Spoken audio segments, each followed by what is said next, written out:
Noon, evening, whatever time you're tuning in the program called What's Going On FlintTalkRadio.com. I'm George Moss, the host of the program that comes on every Monday from 2 o'clock to 3. And today is the fourth Monday, so that means we'll be followed by the program called Sartorius Black History Corner, and hope you'll stay tuned for that program as well. Our program comes on every week, and the program that follows us every 2 weeks comes on the second and fourth Mondays. And we want you to stay tuned, of course, to all the programs here at FlintTalkRadio.com. We're trying to become the number one podcast program throughout the United States. We're close, but I keep hearing that close only counts in horseshoes, and so we'll just have to. We are Avis, so we have to try harder to take the place of our Hertz. I think Hertz is still number one.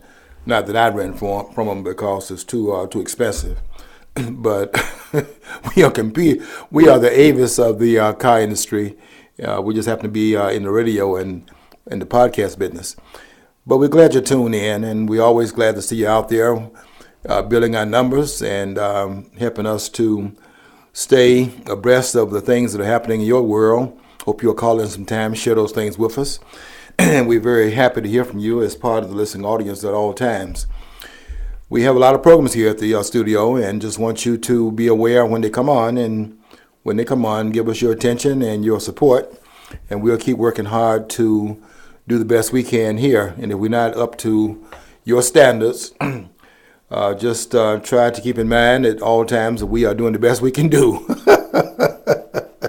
Sometimes it's not good enough. We're going to be here for the next hour, starting a little bit late. But we're here for the next hour, and I'm going to talk about a couple of topics.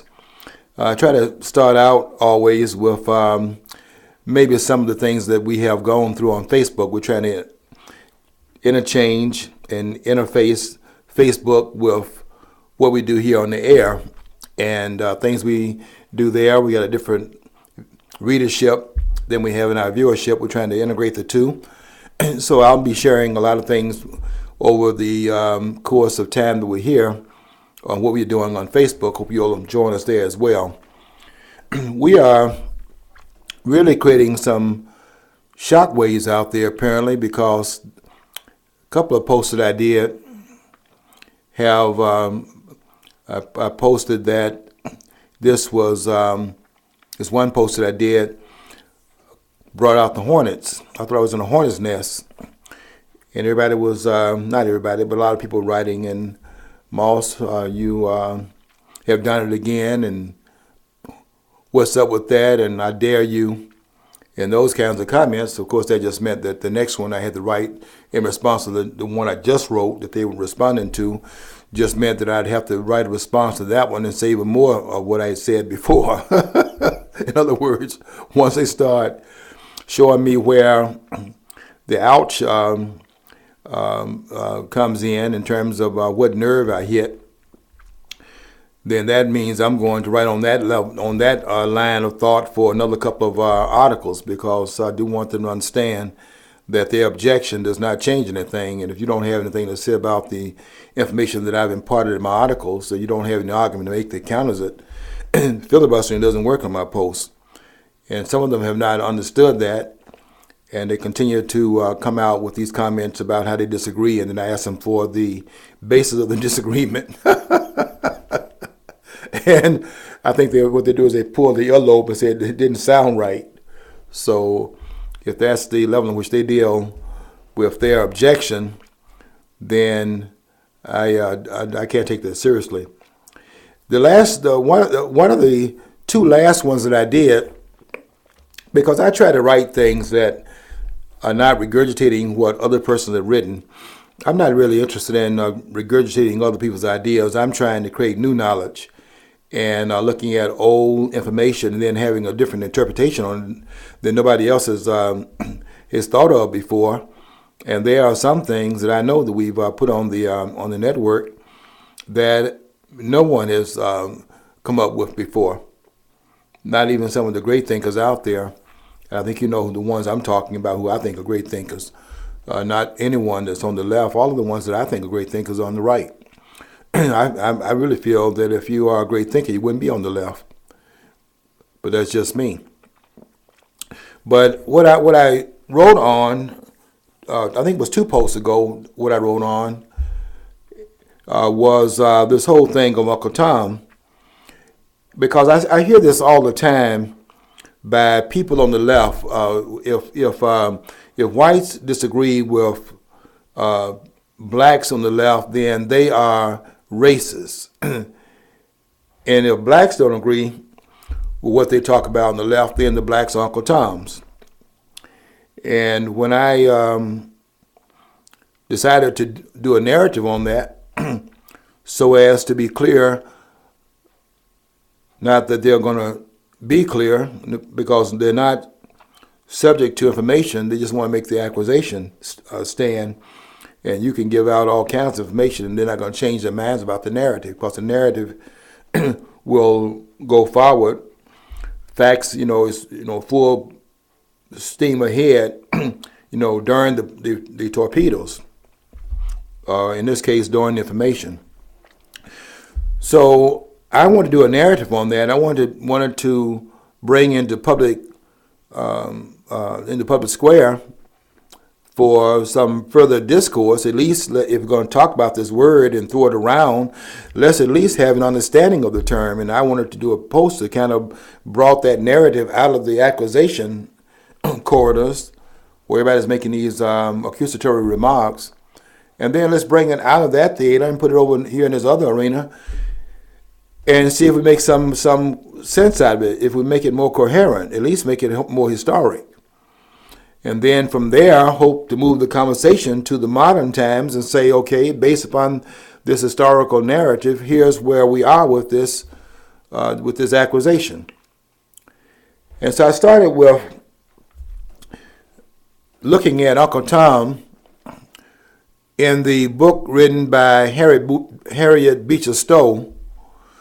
There was a novel written in 1852.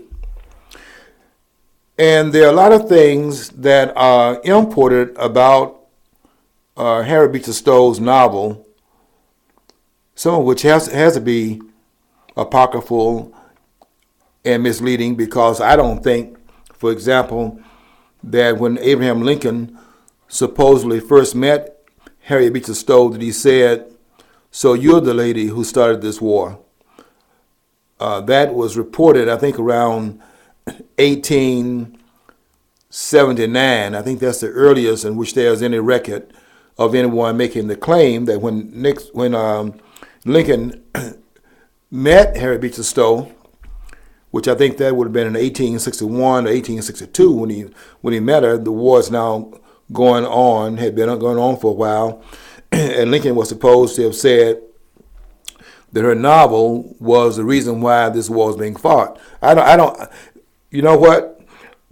Although that's been reported, I think that's nearly impossible to have been a statement made at that time, because I think at that point, before the issuance of the Emancipation Proclamation, I think that's just impossible, because Lincoln said on, let me get the date right, on either August the 20, I think it was August 22nd, 1862. Either August 22nd or September 22nd, one of those two dates. Lincoln said, "My paramount object in this struggle, meaning the Civil War, what is called the Civil War, but really is a war between the eventual 11 seceding states and the federal government. This is not a civil war. This is not a war that is fighting for power within the political landscape of the United States. That's what a civil war would be. It would be a war enjoined because there are two factions that are in fact fighting for power within the same land mass. This is not what this war is about.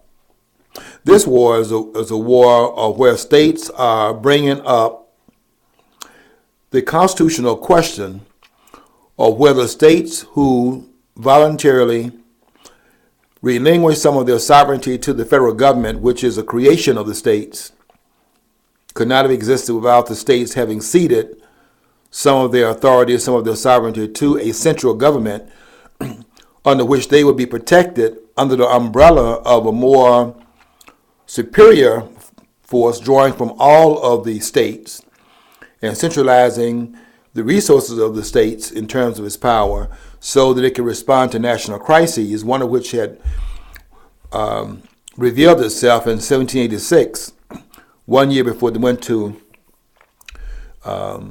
Philadelphia to deal with a problem that had come up in terms of the Shays Rebellion, and they realized that the rebellion that started in Massachusetts did not allow, for example, anything to be given to put that insurrection down, the rebellion down, from any resources that were held in Virginia. And the same thing will be true of Maryland, Delaware, New Hampshire. All these states were in fact in danger because they had a rebellion inside their space, their land space, inside of their colonists or inside their states. They would be subject to the same problem of not having enough resources to bring to bear upon the insurgency that had occurred. So now they are aware that by having a weaker central government, which they wanted to do that under the Articles, because they had seen the possibility of the federal government, the central government getting out of control, as it had been related to what had happened with King George III over in England. They didn't want to duplicate that, so they wanted to weaken the central government. So now they realized they got a problem and they wanted to fix it. So they come to the convention in Philadelphia, had one in Annapolis, Maryland earlier than that, but that didn't have enough participants in it. The states didn't send enough delegates. And they called another convention where they would hopefully have a quorum at least of the states and could in fact produce a result that would in fact fix the problem they had come up with and why they needed to meet to redo some of the work that they had done but found it insufficient. So they're now meeting in Philadelphia in 1787. And they're wrestling with a number of questions here. And to their great credit, no matter what the left says about it, to their great credit, they came up with something that was truly unique, something the world had never seen before. And that was one in which the central government was endowed with other powers they did not have under the Articles of Confederation, but one that fixed the other angst that they had in their mind. Yeah, let's strengthen the federal government, but the other angst about that was let's not have it so that it can get out of control. And so to make it stronger and then to have the power of that disperse into different federal arenas so that the power would not be lodged in a single figurehead or a single body, but would be dispersed within a more complex federal structure, where the judiciary, the executive, and the legislative branches would be in fact divided, and the powers would be specific to each of those three different parts of the government.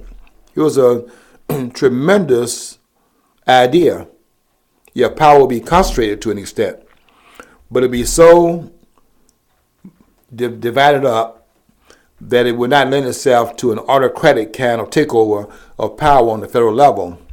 And there will be some power that will be divided diagonally, vertically, I should say, where you would have some powers of the federal government, and then you would have some powers in the Bill of Rights, which is later on, would be specifically given to the states. It would come back and even fix what they had done in Philadelphia. And in 1791, they're going to add 10 other items to the Constitution because even they felt even that wasn't complete. And so they're revisiting the work that they had done, as Herculean as it was, and they had promised if it was ratified, they would in fact revisit it and then add some things to it that would further restrain the federal government. And that's why you have the Bill of Rights put into the Constitution 3 years after the ratification of the original document that had 7 articles in it. And so they're going to eventually add, out of 20 proposed amendments which were reduced down to 12, which was submitted to the states. The states would, in fact, the state legislatures would in fact ratify 10 of those, and that became the Bill of Rights, starting with the amendments we all know about: freedom of speech, press, assembly, petition of the government, religion, and so on. Followed by the Second Amendment, which was the amendment that was and is the one that everyone is trying to suborn, because that is the the weapon behind the First Amendment, where you have the freedom of speech, press, and so on. Well, if you can't back it up, then you don't have it. And I think the framers were fortuitous in terms of putting in back of the First Amendment the Second Amendment, which is the right to bear arms. And it's not any equivocation in language. It is very specific and very direct. The right to bear arms shall not be abridged. And so I don't think you can be more direct than that. You should have no rules that restrict, and that includes all these rules they put in there that does restrict it, but all of that is unconstitutional. And so they're there to fix this problem. And in the Civil War, which 74 years after the ratification, 74 years after the document, the Constitution had been drawn up, which was 1787, then ratified the following year, you'll have a breakdown in terms of what is called the Civil War, which is really not a civil war. It's a war really where states are making the claim, using the Declaration of Independence, by the way, which was the foundational document in which we broke away from Great Britain, using that foundational document and saying that we have the right then to declare our independence. And that's what they're using. They're actually using the Declaration of Independence. And they're saying that that language in it that says that whenever a government fails to do that for which it was created, then as right of the people, it is their right as their duty to either alter that government or to abolish it. And that revolutionary language in the Declaration of Independence is now being used by these 7 states, and that's only 7 states that were there before Fort Sumter that have succeeded. What is not talked about is why did those other 4 states join them? And the reason for that is that when they saw Lincoln back up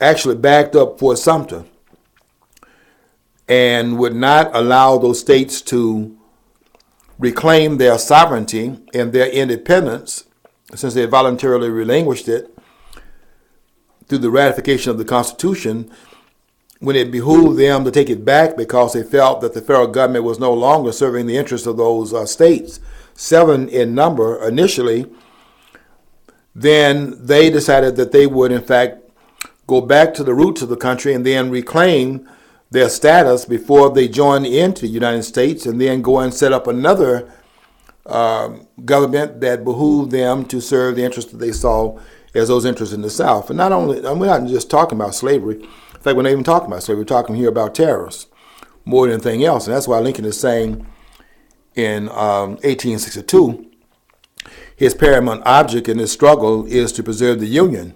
And Lincoln says, if I can preserve the Union by freeing all the slaves, he would do it.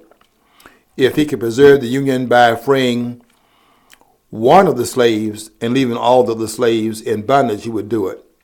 And then he says, what I do for the colored race, I do it because I believe it preserves the Union. And at that point, it had now become a moment of desperation for the Union, and therefore there's no Emancipation Proclamation yet. And this is in 1862.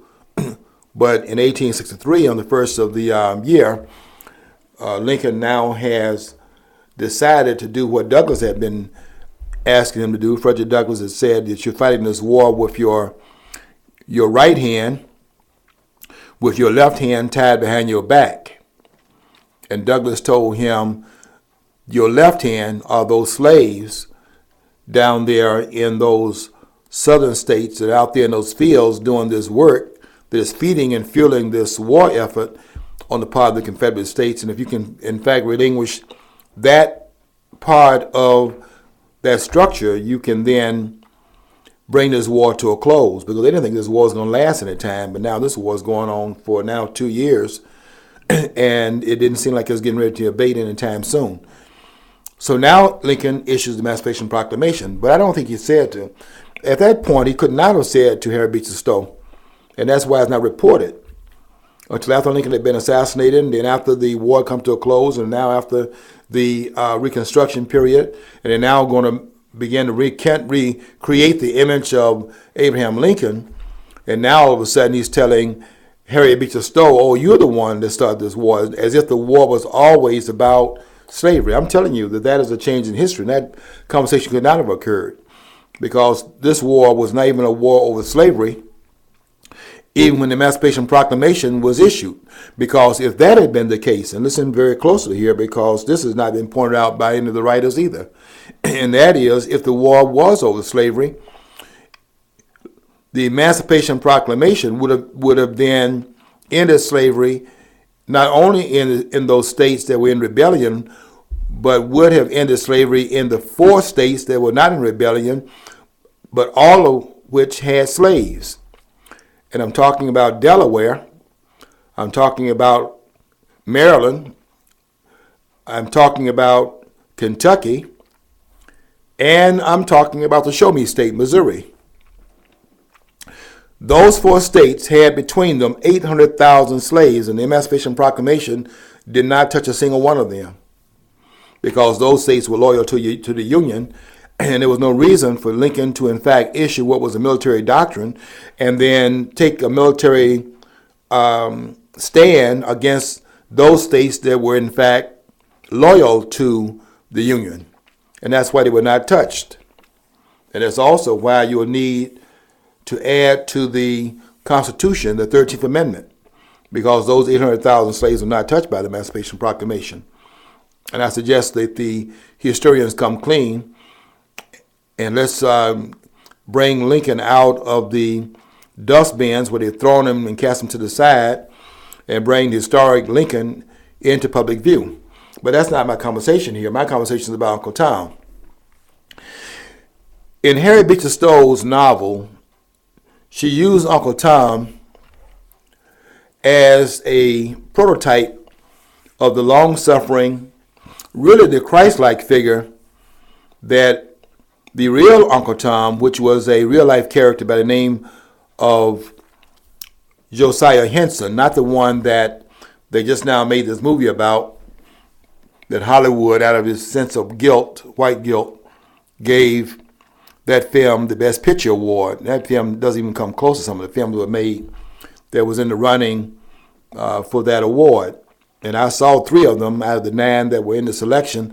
And I saw, and the 3 that I did see, and I didn't see the other 6, but I did see 12 Years a Slave, Captain Phillips, and this film starring Sandra Bullock, which I think that was well made, although I know we've seen people walking in space before in certain movies, so maybe you wouldn't consider that so much gravity. But I mean, it's well made. And I think Sandra Bullock did an outstanding job in that film. Just incredible, very suspenseful. And Captain Phillips was very good as well. And I don't think you could compare those 2 films beneath 12 Years a Slave. But all of the politics of Hollywood, if you know the politics of Hollywood, you know exactly what was going on there. And some of the ones that voted for these films actually admitted they had not even seen 12 Years a Slave and still voted for it. At least 3 people have come out and said that they did vote for it and had not seen the movie. So we know what that means. But we're not talking about that story. That's the story of Solomon Northup, and that's a true story also. But there's a true story out of which Harriet Beecher Stowe took the novel called Uncle Tom's Cabin, and that character was another, even more heroic figure than was Solomon Northup. Because Solomon Northup was never going to leave that plantation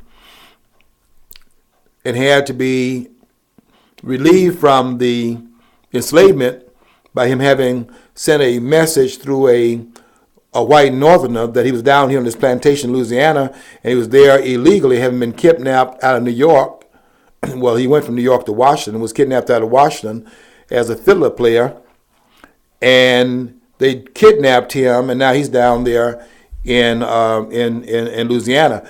And I think that fiddler, by the way, the Solomon Northup character, is what Alex Haley lifted in his novel called Roots.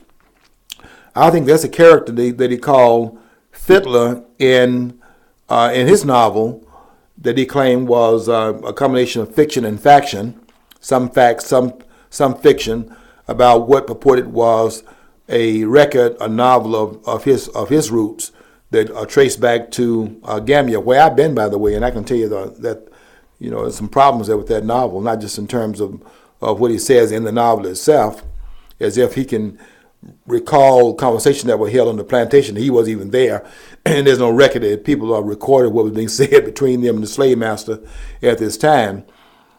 So when he says it's fiction and faction, it's almost all fiction, and very little faction. But I think the character Fiddler is really Solomon Northup in Alex Haley's book. But the Uncle Tom character that's in Harry Beecher Stowe's novel is a heroic character, a very heroic figure.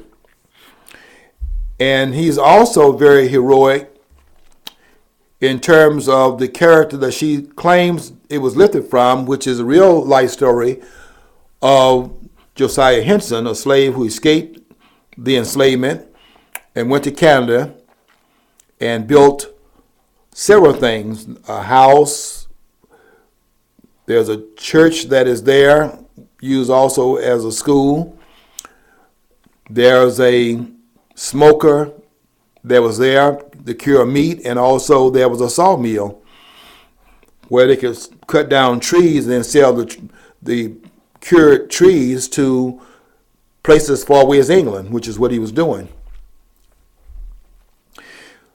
So that's the Uncle Tom character in Harry Beecher Stowe's novel. But I was trying to, so then the question comes up, and I was trying to point out how it is an oxymoron to be saying that Uncle Tom can be therefore placed as a prototype of the sellout, which is the way it's used right now.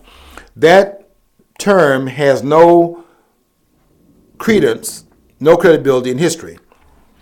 See, I never understood that, using that as a term for a trade, what they would see as a traitor. And I never read the book, I admit that. I just heard about it. But from my understanding of it, he was a person who went along to go along, allegedly. That's basically what he could sum. But he also knew what he was doing. He knew that he was working for another reason. He was not a traitor. He wasn't a Benedict Arnold or anything. And yet that's what they're using the term as Uncle Tom to use to describe blacks who are not, basically who are individualistic, who are thinking for themselves, who aren't in lockstep. Mm-hmm. And I never understood that being Uncle Tom being used like synonymous with almost like a traitor. Yeah. Traitor's character. I never understood that. Yeah, I'm going to also add that part of it in this discussion because I want to, looking at it historically, then look at it through the lens of the contemporary use of the term Uncle Tom, because that is not what history records. History records have been very different. And that is a character that was, in fact, one that was a sympathetic character. And if Lincoln had had this conversation with Harry Beecher Stowe, which that conversation could not have been held, and that is, in fact, added later on to give credence to the idea that this war was over slavery, which it was not. The war was a tariff war. And later on, slavery came into it as the war unfolded, and freeing the slaves that's in those rebellious states became a military option, because without that, this war would have gone on. And even with that, it went on for another 2 years, not ending until April the 9th, somewhere around there, of 1865. So even with the Emancipation Proclamation aimed at those slaves in those rebellious states, it still went on for another 2 years after that proclamation had been issued. That lets you know something about the ferocity and the determination and the tenacity of the South. And some of those blacks, by the way, were fighting on the side of the Confederacy because that was their home that had been invaded. And they were looking at the North as being an invading force. And this idea of the Uncle Toms, that's not how they're viewed. I'm going to give you a reference to that. I want you to look at these slavery votes. There probably were about 12 slavery votes. So Herbert Aptheker, the Marxist writer, who did a lot of work, he's deceased now, but did a lot of work on slavery and on black history. The Marxists have gotten into this field in order to, in fact, direct it toward the fundamental transformation. Have you heard that before? The fundamental transformation of the society. And blacks can be useful, many of them useful idiots, in terms of bringing about a result that's really being commissioned by some other players who ought to remain, unknown and out of sight and behind the scenes and pushing a group forward, who are making legitimate demands, but they're not actually the only players out there. There's some players in the background. And Herbert Aptheker wrote, he was a Marxist historian who wrote extensively about various aspects of black history. He has done some good work. His volumes on where he's collected documents, I think in 8 volumes before he died, on various stages of blacks present in the United States, and collected the documents of different time periods and held them in different volumes and so on. It's a very useful work. But the intention was something different than just doing the great work that he did. And he wrote one book in which he claims that he actually counted 250 slavery rebellions, 250 slavery votes, which is absurd. There were about 12 different slavery votes.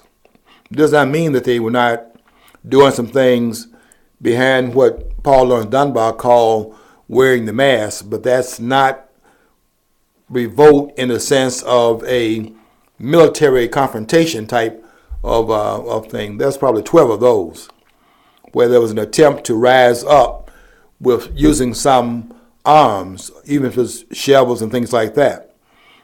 12 of those, not 250, but you can certainly talk about resistance. But that resistance can take the form of walking slow to the cotton field, or it could take the form of setting the fields on fire and claiming that you didn't know how it happened. It could take the form of poisoning in the kitchen, those kind of things. Putting fine glass in soup and serving it, and then having it over a period of time working to cut the intestinal tract. Things like that. But in terms of what he's talking about, he's about 250 rebellions, and that's a misunderstanding deliberately made by Herbert Aptheker, in my opinion, because I don't know where he can count. He certainly didn't do it in his book. 250 different uprisings of the slaves. Certainly Douglass didn't do it. Douglass was an abolitionist after he escaped from slavery in 1838. He never did pick up any weapons, nor did he advocate that.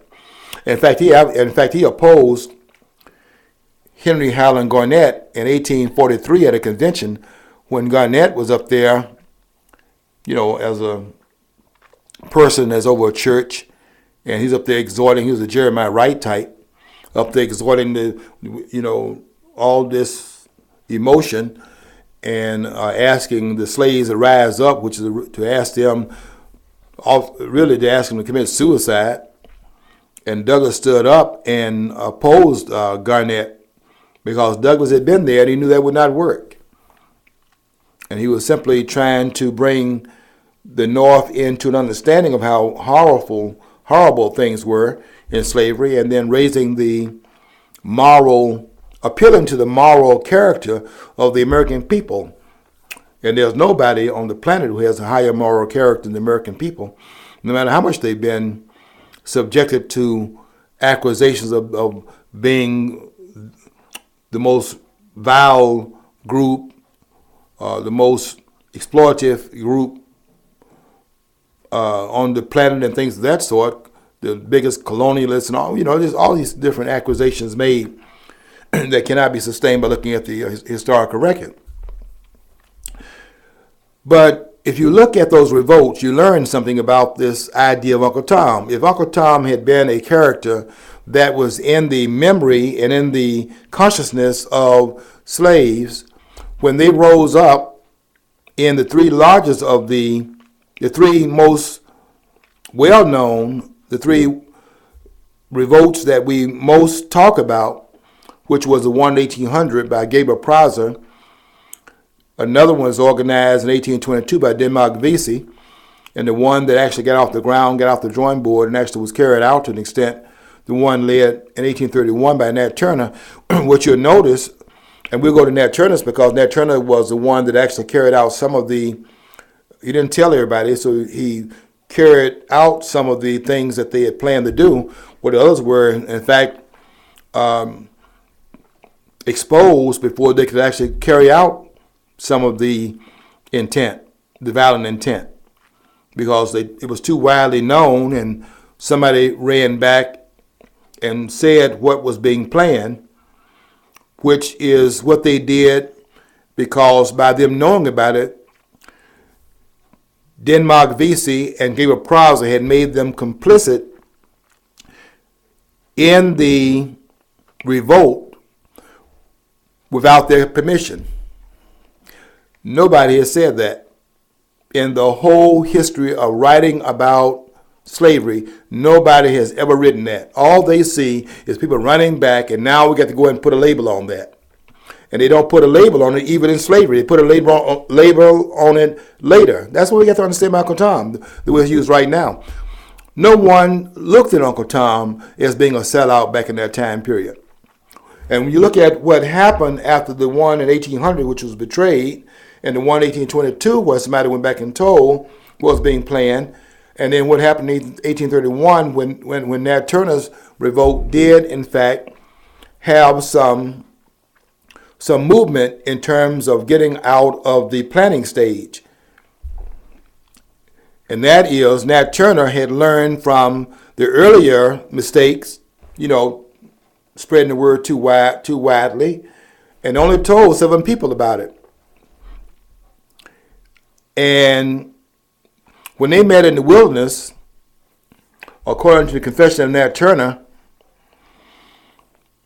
he came to the site where they were going to meet, and when they got there was a person there that Nat Turner didn't recognize. And that person named, according to the narrative, is Hark, H-A-R-K. And when Nat Turner saw him sitting there with the others, he immediately got on guard. And he asked Hark, didn't ask the others, he asked Hark, how happened you to be here? And Hark's answer put Nat Turner at ease, because Nat Turner was suspicious of his presence because he hadn't been invited. And Nat Turner was smart enough to know if he had not been invited, he posed a danger, because if you make someone that is not in the planning complicit in the planning, they're going to protect their own life because they're not planning that. And Nat Turner would have no right to put their lives on the line if they were not a part of the plot. And Hawk told him he's there because his life was no more precious than their life, and his liberty, his freedom, was no less desired. And when Nat Turner heard him say that, that put him at ease. But he didn't tell everybody. I want you to notice that when they went into those homes and they began to carry out their the revolt, those blacks that were in those homes, the ones that Malcolm X called the house Negro, which Malcolm distinguished the house Negro from the field Negro. But he's talking in the 1960s. He's not talking about there at the time this was going on, and made a distinction between the house Negro and the field Negro, and was basically calling the house Negro an Uncle Tom. If that were the case, then why didn't that turn to them when they were fighting against the slavery? Why didn't they attack those blacks in those households? And they didn't do it because they didn't see them as Uncle Toms. They saw them as slaves too. And they were not attacked because they understood that if they informed them of the revolt, they would in fact tell what was going on, because if they didn't tell and someone found out later when the revolt was put down that they knew about it, they're complicit in the operation. Nat Turner has no right to inform them of that and expect them not to, in fact, go back and say what's going on, because to do otherwise would be suicidal. Who's going to write about that? Nobody has written about it. They're not Uncle Toms. So where does the derivation of Uncle Tom in Harry Beecher Stowe's book, where is it changed into something else? I'll tell you where it's changed. Changed in the 1960s, when these Negroes who thought they were blacker than thou, the ones that's got machismo in terms of we can be bad because King's out there and we can come behind him. King has done all the work to push Bull Connor and George Wallace out of the way. Now here come the Negroes who see themselves filling their Cheerios. And they come behind King, and now they're here talking about black power and things like that, and they know who is black, who's not black. And now they're going back in history, everyone who doesn't sound like them, that's Uncle Tom. You know what's really bizarre about this whole thing, too, in this era with Obama? Mm-hmm. He is not like your typical average black person that you'd run into the street. I mean, he spent most of his life abroad.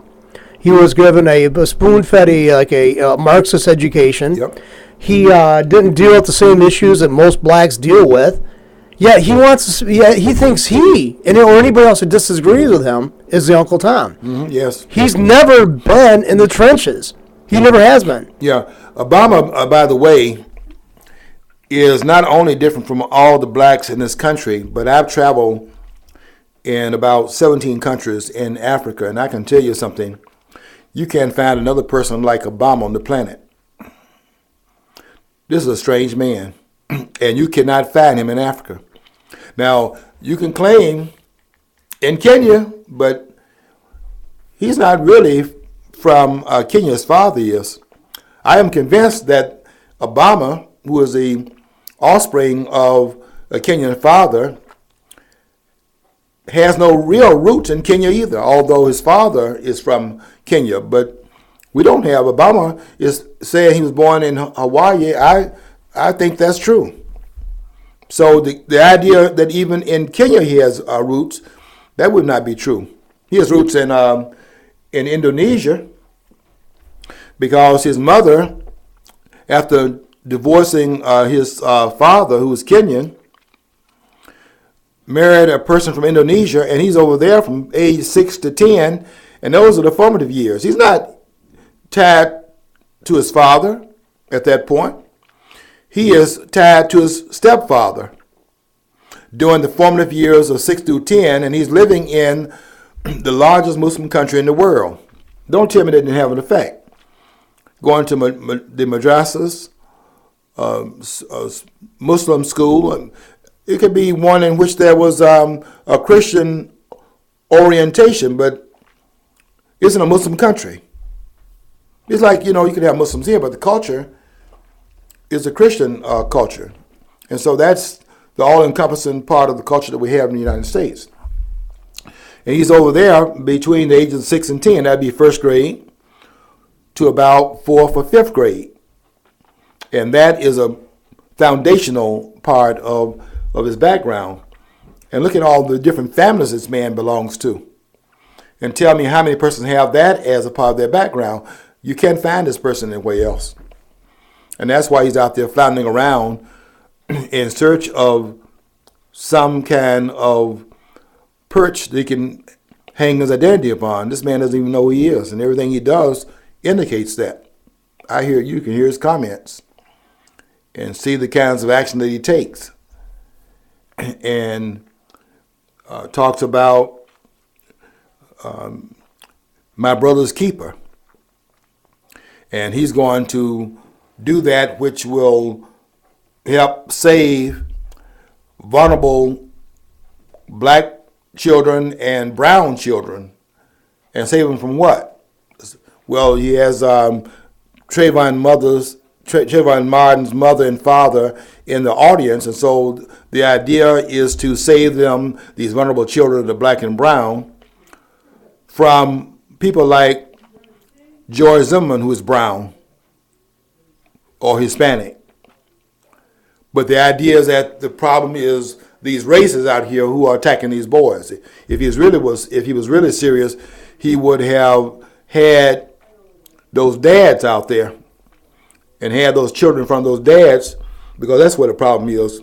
This idea that is about the blacks and browns being under attack because of racist America does not hold water. And so that was misdirection. And if it's really about being your brother's keeper, the president has a brother over in Kenya named George. Don't get us mixed up. I'm a little bit more handsome than he is. And I can see you don't agree. But in his brother over there, who is living in poverty, his brother asked Dinesh D'Souza, who is the one that made these films on, 2 films so far on Obama. He got one coming out. I think it comes out, if I'm not mistaken, it comes out either this month or it comes out next month. Might be already out. Called America, something like that. And because he made a film that had George Obama's half-brother in it, the brother knows Dinesh D'Souza, and he wrote him and asked him if he would give him $1,000 to pay some of the bills that he has over there. And I think he wanted to buy some farm animals and grow that to make an income. And at that point, Dinesh D'Souza asked him, "Why don't you ask your brother for $1,000?" And George said, "Are you kidding?" Because he could not. His brother is not his keeper, and he did not feel that appeal could be made based on past relationships. He's the president talking about being the brother's keeper and won't even take care of his own brother.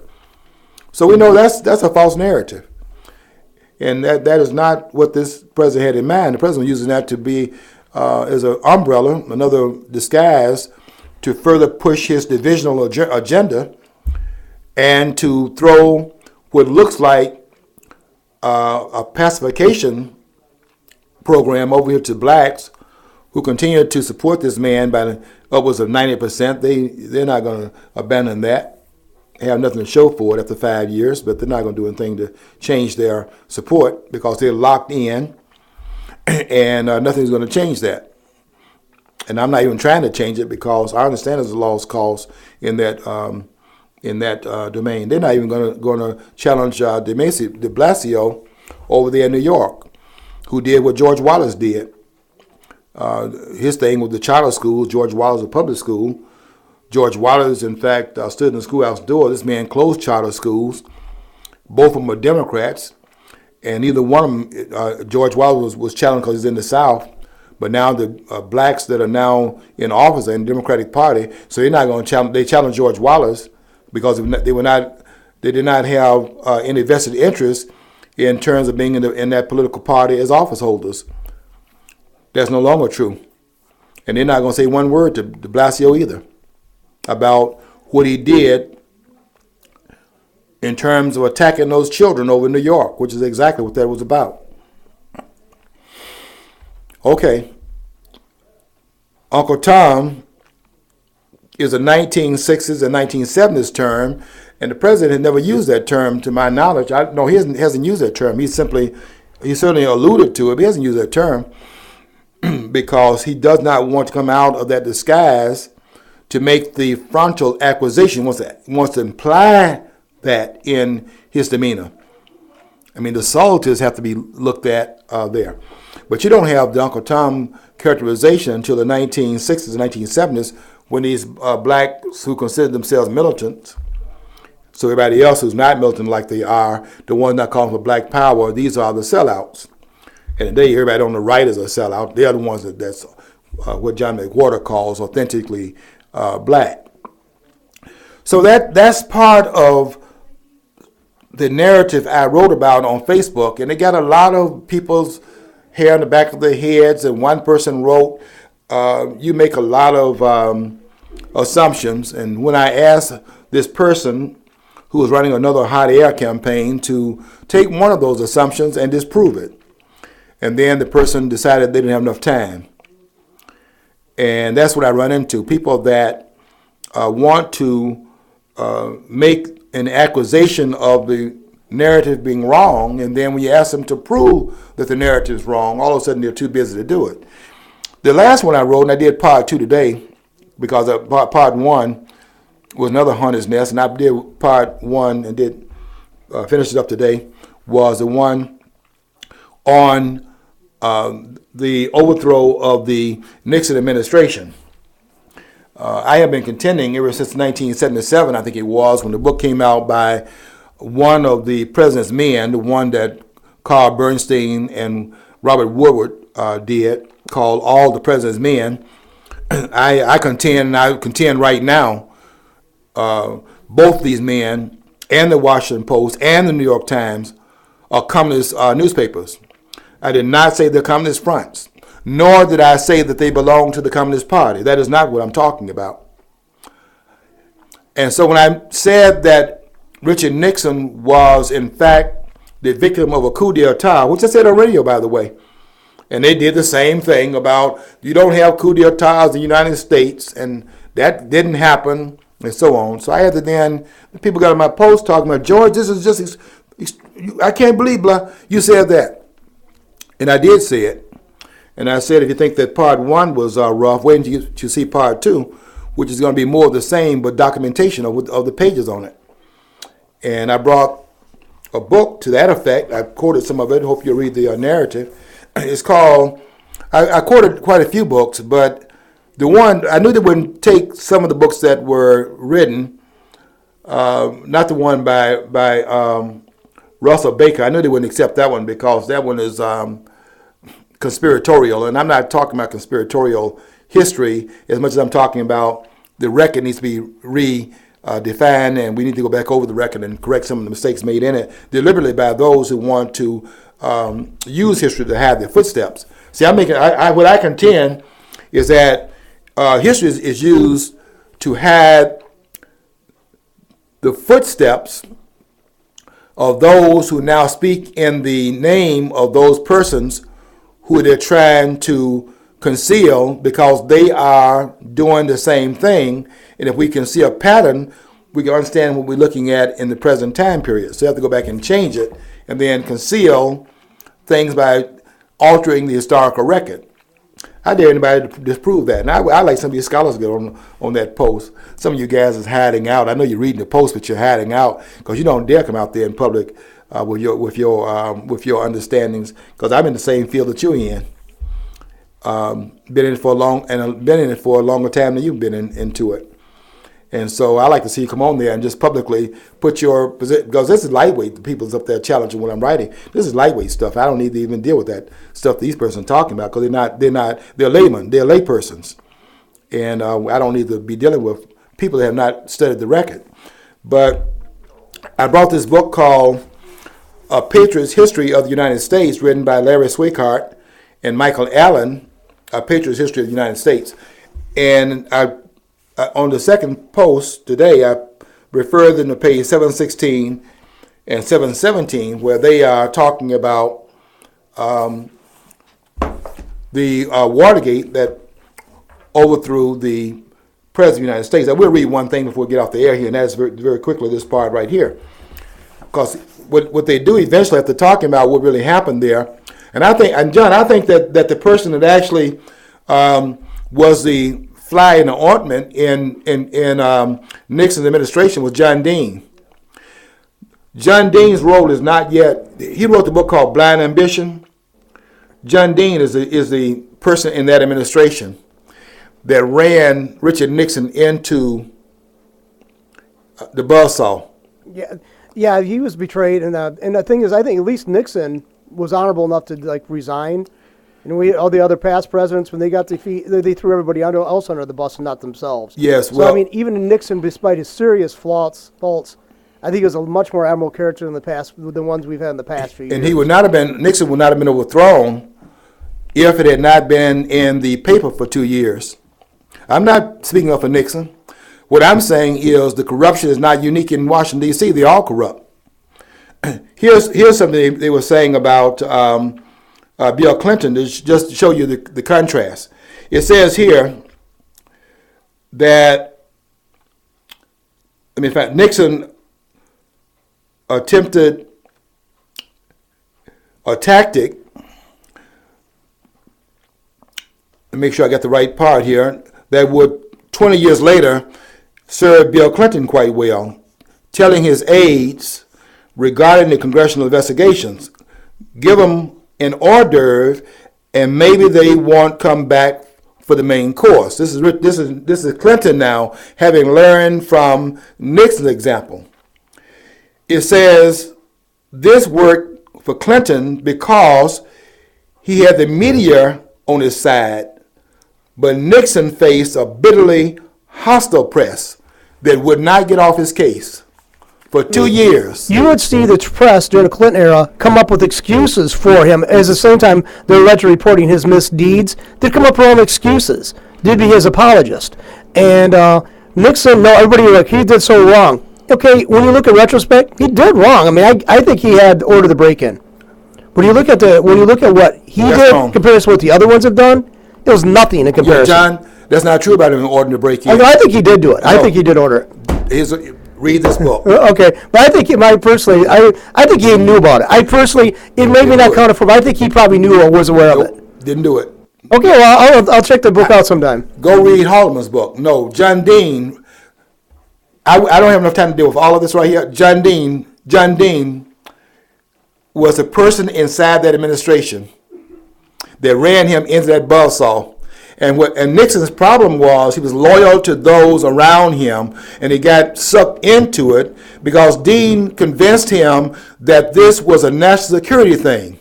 And if it's exposed, Mr. President, it exposes all this CIA stuff that's going on here. No, Nixon did not order that break-in. All I know is that G. Gordon Liddy, I don't think liked a lot. I know he didn't like that one that just passed away. The one that became a minister. G. Gordon Liddy had nothing, huh? G. Gordon Liddy, and you're talking about Colson? Yeah, Chuck Colson just died about a year ago. Yeah. Yeah, G. Gordon Liddy did not ever reconcile with him. He hated him because he thought he was a traitor. Yeah. Yeah. John Dean. Next week when we come, I'm going to read some other parts of the book by Swigart and Allen. But I did an extensive writing on it today on part 2. And because part 1 created quite a stir, so I had to come back and do part 2 to make it even madder. Because I am determined to show them that your sound bites and what you think you understand and what you think you know, that doesn't work here. This filibustering is going to stop, and I'm going to get them off my wall because they're wasting my time with their nonsense. And so I wanted to write that. And I want you to be aware that, and in fact, next week what I'll do, I'll bring the book and we'll read some parts out of it, and we'll talk about the book more extensively. But you might want to get a copy of this book. And if you don't read anything else in it, read chapter 19 that has to do with the age of upheaval from 1960 to 1974. And what I was saying, John, earlier, was that Watergate stayed in the media for 2 years. How long has Benghazi stayed in the media? 2 days? Not even that. That hasn't been covered more than 2 hours. And we're talking about 2 years of Watergate because they had latched on to something to get this man out of office. And the communists did it. I don't mean the ones that belong to the Communist Party. I'm talking about the ones that have these tendencies. And you cannot find that they belong to anything. What they are is that they have these tendencies here, these leftist tendencies, and their antennas go up against anyone who stands on the opposite side of the political divide. And that's why the left is so much against those who are on the right. And if you notice it, all the venom, all the accusations being aimed at anyone who carries a conservative line of thought. And I'm a conservative. I didn't say a Republican. I am not a Republican. I'm a conservative and proud of it. And anybody that say a leftist on the left, I think they're mentally deranged because look at what's happening on the left. Okay, well, we're going to come back next week. I promise you I'm going to get back into Watergate because I want to read some of these parts here. I'm going to even correct John for the first time. Okay. Mine's just personal opinion, but I think that, I'm a politician. Me are sinister people who are into everything, and that's why I'm not even as much as I liked Nixon back then. I would not say put it above him not knowing, not having knowledge of that stuff and still allowing it. I mean, or median order. I don't put that beyond him. He's a politician. They got to lie, cheat, and steal. Otherwise, they can't keep in power. Well, next week I'm going to convince even John that Nixon did not plan the break-in. I'm going to read him documents and going to even inform him. He's pretty well informed, but I'm going to inform him on that one point there. I'm going to win one of these battles we have between John's information and my information. Okay, I want you to stay tuned for Sartorius Black History Corner that comes on at 3:30 in about 20 minutes. I want you to always follow your dream. Don't forget, if you don't follow your dream, you'll never know what's on the other side of the rainbow.